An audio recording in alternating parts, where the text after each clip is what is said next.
dark storm clouds in 2023. In tech, it was a debacle year. I mean, being a bull felt like going into the ring with Rocky Balboa every day. And look, I think fundamentally, in terms of big tech, specifically areas in software and cybersecurity, I think those are pockets that are going to hold up well. I do think some of the big techs overcorrected. I think names like Apple, Amazon, as well as Google. And I believe this is not the end of big tech. I still believe tech stocks are up about 20% into the next year, despite the economy. Well, even after 50, 60, 70% declines for some of these names in 2022. And going into the new year, we saw lots of layoffs. So let's talk about that. I mean, you've got a number of companies either freezing hiring or cutting their workforce. Is that going to continue this year? Look, a lot of big tech, I mean, they were spending money like 1980s rock stars. And I think that really shows. I mean, sometimes they were increasing 15, 20% per year. I still think it's a rip the Band-Aid off, still some more headcount cuts.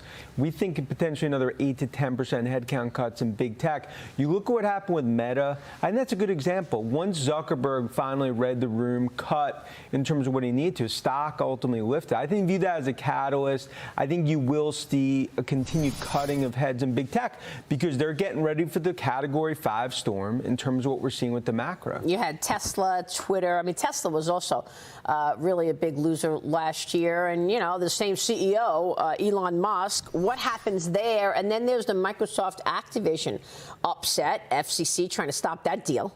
Yeah, I mean, first off, with Musk, it's been a debacle in terms of, for him, in terms of the Twitter deal, because of the Tesla spiderweb. He basically needs to ultimately use that as his personal ATM machine to ultimately fund what's happening at Twitter. And I think right now it's about him finding a credible CEO, start to distance himself, because that's part of it's a black cloud over Tesla stock. Fundamentally, that remains, in my opinion, the best way to play electric vehicles. But there's a moment of truth for Musk. And you look at the Microsoft Activision, this is going to be a Game of Thrones versus the FTC. But we believe Redmond ultimately wins, gets that trophy case of Activision.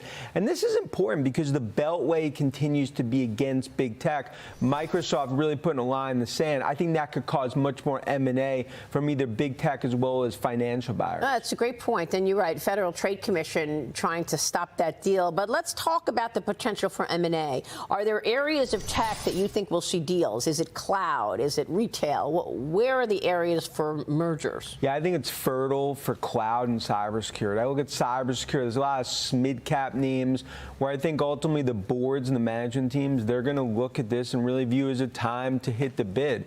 I think names like Oracle, Microsoft, SAP, Adobe, among others, Salesforce potentially going to be acquisitive. And there's a lot of names in cloud and cybersecurity. I view it as a consolidation phase. And in this downturn, I think big tech's going to view this as an opportunity, even though they're cutting costs. M&A, I think it's a golden opportunity for what I view as massive consolidation in 2023. Well, would you expect earnings to come down? Because going into the year, we did not see estimates change all that much. And you look at for earnings growth, it's hard to find it in tech. No doubt. And I do think that as we go into January with 2023 guidance, I think a lot of these management teams can rip the Band-Aid off. You know, in terms of clearing the decks, cutting numbers. I do believe buy-side or whisper expectations are already below the street. I think a lot of bad news starts to get priced in here. But no doubt, it is a shaky macro. You put your seatbelt on, but just in covering tech for 22 years. I view this more as an opportunity to own the high-quality names rather than a time to throw in the towel and go into the bunker.